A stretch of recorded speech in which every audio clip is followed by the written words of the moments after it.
অনেক দুঃখ কষ্টর একটা সংসার, যেই সংসারে অনেক দুঃখ কষ্ট করার পরেও ছেলের বউয়ের কোনো গুরুত্বই থাকে না। অবশেষে দেখা যায় কি সেই ছেলের বউকেই দরকার হয়। কথাটা শুনতে খারাপ লাগলেও এটাই বাস্তব কথা। তো বন্ধুরা, good morning, welcome back to my channel RN blog. তোমরা সবাই কেমন আছো? আশা করছি অনেক অনেক ভালো আছো। বাসে করে কোথায় যাচ্ছি সেটা ভাবছো তো? আশা করছি থাম্বনেল টাইটেল দেখে তোমরা বুঝেই গেছো আমি কোথায় যাচ্ছি। তো প্রচণ্ড আকাশে মেঘ করেছে আর উঠে পড়েছি বাসে আর যাচ্ছি কে যাচ্ছি ছেলে, আমি আর মা। আর এটা হচ্ছে মালদার রাস্তা, দেখালাম তোমাদের।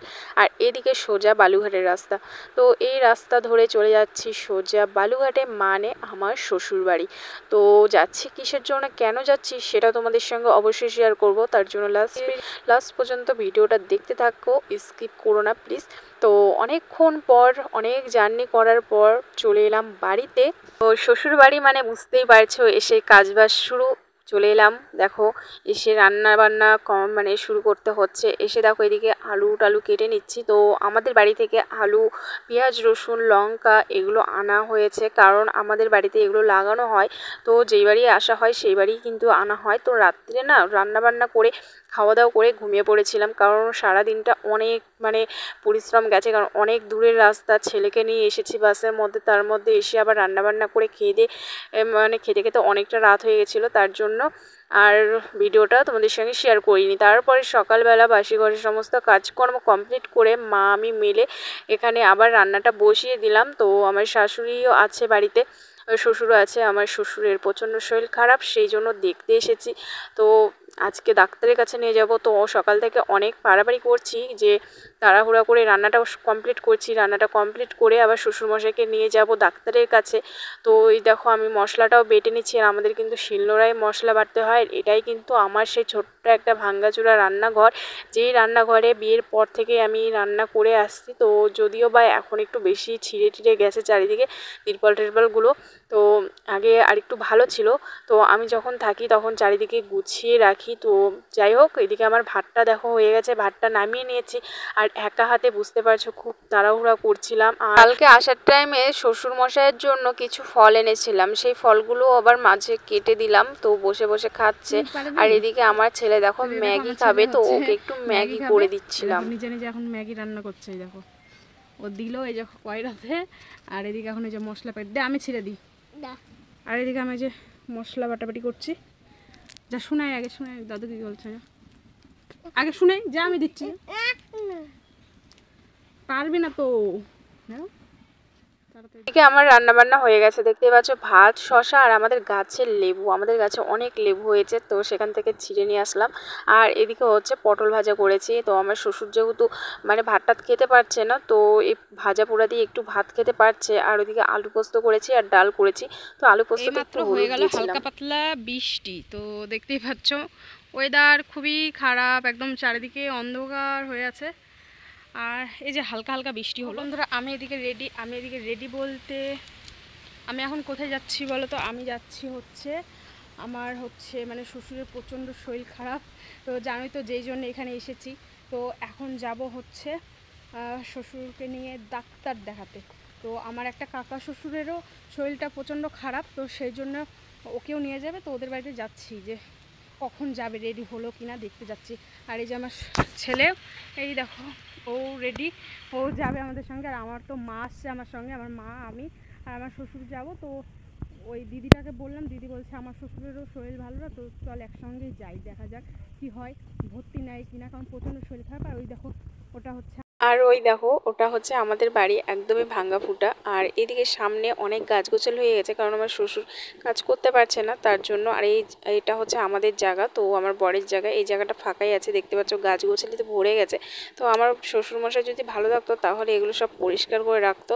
তো যেহেতু শরীর ভালো না, আর এই বৃষ্টি টিষ্টির দিন বুঝতেই পারছো, তো তার জন্য একটু সবুজ সবুজ গাছ মানে গাছ গোছালি একদম ভরে গেছে। তো যাই হোক চলো, এই কাকুটাকে ডেকে নিয়ে আসি, মানে দেখে আসি যে ওরা রেডি হয়েছে কিনা। আর দেখো আমাদের বাড়ি থেকে বেরোতেই এখানে এত সুন্দর একটা গাছ হয়েছে ফুলের, এত ফুল হয়ে থাকে না, দেখে একদম মন ভরে যায়। এত সুন্দর একটা সেন্ট বেরোয় এই ফুলের গাছ থেকে, তাই তোমাদের সঙ্গে একটু শেয়ার করলাম। তো খুবই ভালো লাগে।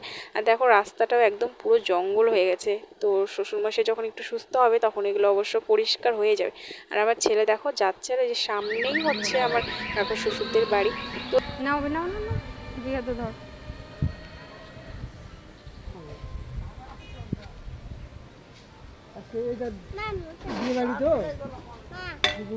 কি ওটা তো লেবু দিওয়া নাও।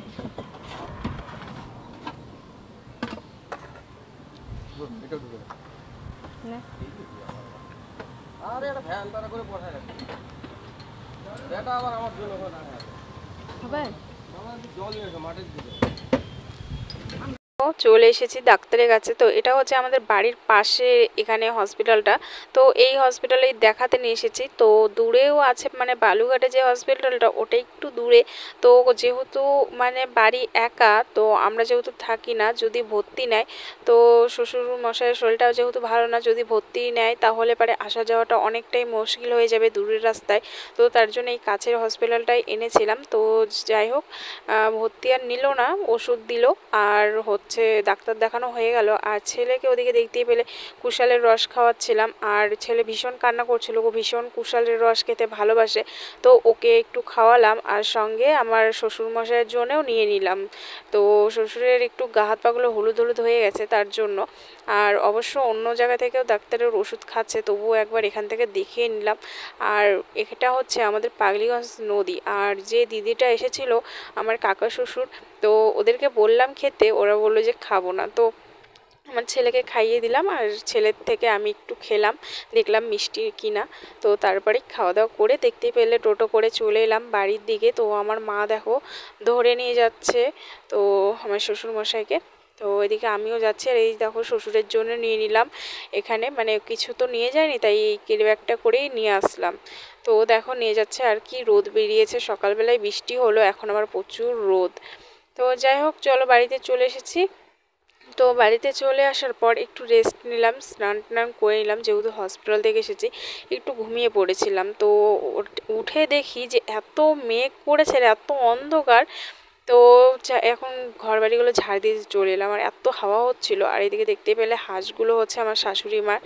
তো এদিকে আমি হচ্ছে ঝাড় দিয়ে নিচ্ছি এখন। তো বিকালবেলা বুঝতেই পারছো সবাই ঘুমিয়ে আছে, আমি উঠে ঝাড়টা দিচ্ছি। আর কি মেঘ করেছে দেখছো, অন্ধকার। তো সব কাজকর্ম করার পর আমি ঝাড় দিতে দিতে আমার ছেলে উঠে পড়লো, ওকে নিয়ে তারপরে দেখো এখানে একটু বসে আছে। আর এটা হচ্ছে আমাদের বাড়ির মানে সেন্টার। তো এখানেই আমি যখন আমার মনটা খারাপ থাকে বা ভালো লাগে না, তখন কিন্তু আমি এখানেই বসে থাকতাম আগে। তো এখন এই যে ছেলের সঙ্গে বসে আছি, আর মাও বসেছিল, মা চলে গেল বাড়িতে। ওখানে বসে থাকতে থাকতে এই যে এদিকে জামা কাপড় শুকিয়ে গেছে, বেলাটাও চলে গেছে দেখতে পাচ্ছ। এখন জামা কাপড় তুলে রান্না বান্না একটু করবো, করে টোরে যাবো একটু হচ্ছে বাজারের দিকে কিছু জিনিস কিনতে, পরে তোমাদের সঙ্গে শেয়ার করবো। তো চলো এই যে জামা কাপড়গুলো সব তুলে নিই। তো তুলে নিয়ে অনেক কাজ আছে, আর বাড়িঘরের অবস্থা তো একদমই খারাপ, তাই তোমাদের সঙ্গে ঠিকঠাক করে শেয়ার করতে পারছি না। তো চলো জামা কাপড়গুলো তুলে নিই, ঠিক আছে? তো চলো পরে কথা হচ্ছে। এদিকে দেখো আমি কাজ করছি, আর আমার ছেলে দেখো ঘুরে বেড়াচ্ছে, আর আমার শুয়ে আছে। ওই দেখো আমাদের বাড়ি ছোট্ট, ওই দেখো বাড়ি। আর ওই দেখো ওখানে সেন্টার। তো এটা হচ্ছে আমাদের বাড়ির ভেতরে, মানে দুটা রুম আছে। একটা রুমে আমরা থাকি, একটা রুমে আমার শ্বশুর শাশুড়ি থাকে, আর এখানে একটা ঠাকুর ঘর আছে। তো এই হচ্ছে আমাদের ছোট্টখাট্ট একটা বাড়ি। তো এই দেখো একটা তুলসীর থান ছোট। তো এই হচ্ছে ছোট্টখাট্ট একটা বাড়ি, তোমাদের সঙ্গে আর কি শেয়ার করবো। আর পিছনে ওই যে একটা হাঁসের ঘর আছে, আর ওখানে আগে গরু থাকতো, এখন গরু নেই। তো আমাদের জানো তো একটা গাছ আছে, আমড়া গাছ, এত আমড়া ধরেছে, কিন্তু এই বছর ছোট ছোট, প্রত্যেক বছর অনেক বড় হয়। তো এই দেখো দেখতে পাবে কিনা জানি না। তো এই দেখো এই গাছে, এই দেখো বোঝা যাচ্ছে না তো, ওই দেখো।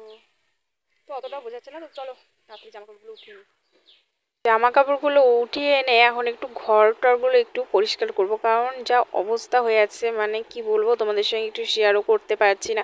তো অনেক দিন পর যেহেতু এসেছি, মানে তোমাদের সঙ্গে একটু শেয়ার না করলে হয়, তাই না বলো? তোমরা তো অনেকেই আমার শ্বশুর বাড়ি দেখতে চাও, কারণ যেহেতু আমি অনেক দিন ধরে বাবার বাড়িতে আছি, আর তোমাদের দাদাভাইও এখানে নেই, তোমাদের দাদাভাই গেছে বাইরে ব্যাঙ্গালোরে কাজে। যারা যারা নতুনরা আছো তারা তো জানো না, তো তাই একটু বলে দিলাম। তো আগেকার ভিডিওগুলো অবশ্যই দেখো, তাহলে বুঝতে পারবে। আর এদিকে আমি জামা কাপড়গুলো একটু ব্যাগেও তুলে নিচ্ছি, কারণ কালকে বাড়ি চলে যেতে হবে, কারণ ছেলের স্কুল থেকে ফোন করছে বারবার, আর টিউশন কামাই হচ্ছে, আবার গাড়িও মানে কামাই যাচ্ছে। তো যাই হোক, এদিকে দেখো জামা কাপড়গুলো গুছিয়ে নিলাম। আর একটু পাগলিগঞ্জ যাব, মানে আমার যেখানে বাজার বসে সেখানে যাব কিছু জিনিস নিতে। তো শ্বশুরেরই কিছু জিনিস নিয়ে আসতে যাব, আর আমার ছেলেরও একটু জিনিস নিয়ে আসতে যাব। তো চলো, এদিকে দেখো ব্যাগের মধ্যে দেখো আমার ছেলে একটা পুতুল ভরে নিয়েছে। এই পুতুলটা নেওয়ার জন্য এত কান্না করছে। ও যখন ছোট ছিল ওর বাবা এই 10 থেকে এই পুতুলটা এনে দিয়েছিল। তো ও এই পুতুলটা তো খেলতে পারে না। তো এরকম অনেক জিনিসই আছে যেগুলো খেলতে পারে না, তো ওখানে নিয়ে যাওয়ার জন্য কান্না করছে। তো কি আর করার, ও জোর করে যে ব্যাগে তুলে নিচ্ছে। তারপরে দেখো হসপিটাল থেকে ছেলেরও একটু জ্বর সর্দির এগুলো একটু ওষুধ নিয়ে নিলাম। আর মাও দেখো কতগুলো ওষুধ নিয়েছে। আর শ্বশুর মশাইয়ের ওষুধগুলো শ্বশুরের কাছে আছে, ওগুলো আর দেখানো হয়নি তোমাদের সঙ্গে। আর সারাদিন তো আমার ছেলে একদম বিছানার মধ্যে খালি মানে ঘুমাচ্ছে, ঘুরছে। আর এখানেও অনেক দিন পর এসেছে, অচেনা জায়গা, তো সেরকম কোথাও যাচ্ছে না, শুধু বাড়িতেই থাকছে। আর ওই ওর জেঠাদের বাড়িতে একটু যাচ্ছে, জেঠুদের বাড়িতে ও, আর নয়তো সারাদিন এই বাড়িতেই থাকছে। তো তার জন্য বিছানাগুলো একটু এলোমেলো হয়েছে। তো সন্ধ্যাবেলা মানে সন্ধ্যা এখনও লাগেনি, এখন একটু বিছানাগুলো ঝেড়ে নিব। তো মেঘ যেহেতু ধরে আছে তার জন্য একদম অন্ধকার হয়ে আছে। তো এদিকে দেখো বিছানার চাদরগুলো আমি সুন্দর করে পেরে নিলাম। তো এই চাদরটা আবার বাড়ি থেকে এনেছি। তো মানে এখানে সেরকম কোনো জিনিসই নেই, আর অবশ্য মানে জিনিসপত্রগুলো তালা লাগানো আছে, তো তার জন্য আর আবার খুলবো। তো এই জন্য একটা চাদর মানে বাড়ি থেকে নিয়ে আসছি, তো ওই চাদরটাই পেরে নিলাম। তো যেহেতু ছেলে আর আমরা থাকবো, তো তারপরে দেখো বিছানার চাদরটা পেরে নিই। তো আর এই যে দেখো সামনে দুটো হচ্ছে ছবি লাগানো আছে। এই ছবি দুটো হচ্ছে যখন আমার ছেলে পেটে ছিল, মানে ছিল না, হ্যাঁ ছিল না, তখন আমাদের এখানে মানে 22 কালীর মেলা হয়, সেখান থেকে ওর বাবা এনেছিল। তো এই বাচ্চা দুটো দেখে আমি ওকে বলছি যে জানো শোনা, যখন তুমি হওনি তখন এই ছবি দুটো ছিল। তো আমাকে বলছে তাই মা, আমি মানে আমি যখন হইনি তখন এই ছবি, এরকম করে আমরা গল্প করছিলাম। আর দেখো এই বিছানার চাদরটা না খুবই সুন্দর, খুবই আরাম এই বিছানার চাদরটাই মানে শুয়ে। তো অনেক কম দামে এই বিছানার চাদরটা নিয়েছিলাম, তো মানে সেলের দোকান থেকে। তো খুব সুন্দর লাগলো, আজকে প্রথম পারলাম বিছানাতে, তো খুব সুন্দর লাগছে। আর এই দেখো আমার ছোট্ট ঘর, তো এখানেই রান্না বান্না করে দেখো রাখা হয়। আর ওই যে একটা বাক্স, আর টিভিটা নষ্ট হয়ে গেছে, তো ওর ছাতা লাগানো আছে যে ফ্রি ডিশগুলো, এটা আমার বাবা কিনে দিয়েছিল, তো ওটাই আছে। আর এই সুকেস একটা আলমারি, এই মানে আলনা, আর এই আমার একটা খাট। তো এই হচ্ছে আমার ছোট্ট একটা ঘর, ভাঙ্গা ফুটা মানে বুঝতেই পারছো। তো যাই হোক, ওই যে ওই ছবিটা তোমাদের সঙ্গে দেখাচ্ছিলাম। তো ওদিকে আমার বিছানার চাদর পাড়া হয়েছে। আর দেখো বাইরে এখনও কতটা বেলা আছে, তো মেঘের জন্য না অন্ধকার হয়েছে।